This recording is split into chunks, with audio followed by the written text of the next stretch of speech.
So this contraption is a flail. It's basically two pieces of tubing and it's got a hinge on it. Right, so that is basically trying to show you how your left arm and the club shaft are going to work in the golf swing. You know, where you want to get them at the top of your swing and what you need to do to make that flail straighten out on impact, which is the key. Because when this thing straightens out here, this is where you're going to get the maximum club head speed and you're going to get the club face to square up automatically. Remember, we're not applying any force to the second pendulum, right? So this is pendulum 1, remember? This is, you imagine that's your left arm. Number 2 is the golf club at the point here. This is the hinge, this is the wrist hinge.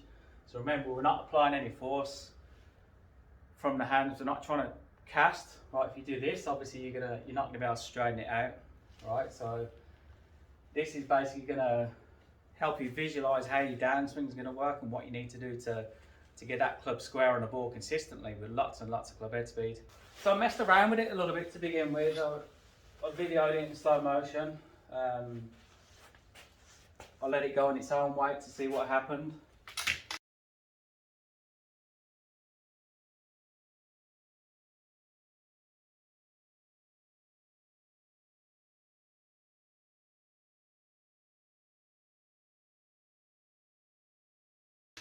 And what I could see that it was actually releasing early, kicking forward quite early on its own weight, on its own momentum.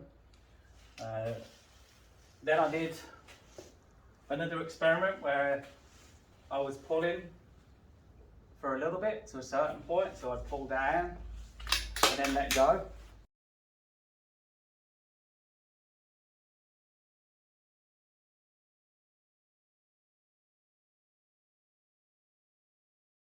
And it's still released early, right? So ideally, what we want is obviously this thing to straighten out as we're coming down. We want to maintain this angle here because we want to maintain a narrow radius or a tight downswing radius. That's really important. We don't want to be coming down and getting wide, right? Because one of the big reasons why you can't turn is because if you're coming into the downswing wide,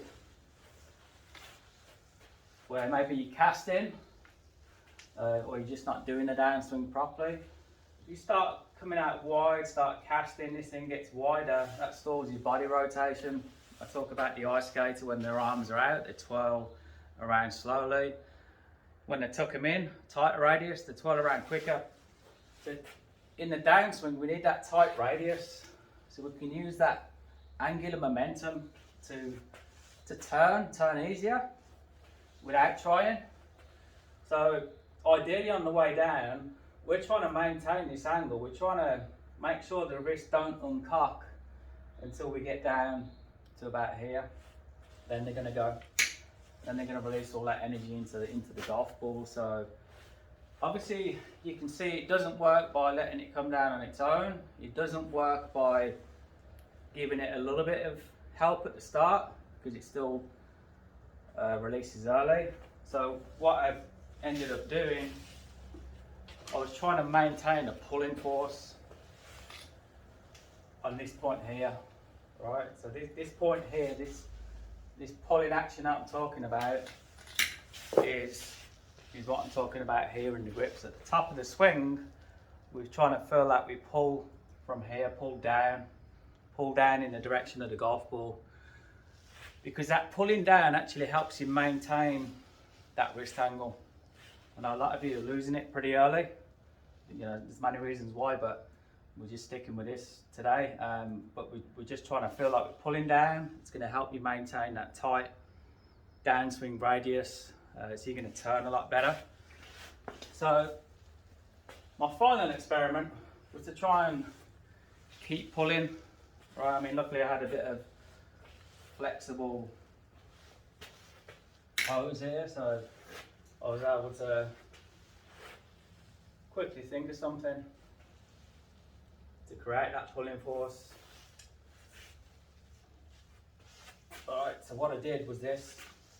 So I created quite a bit of tension there on the string, and then I tried to maintain that as I let it go.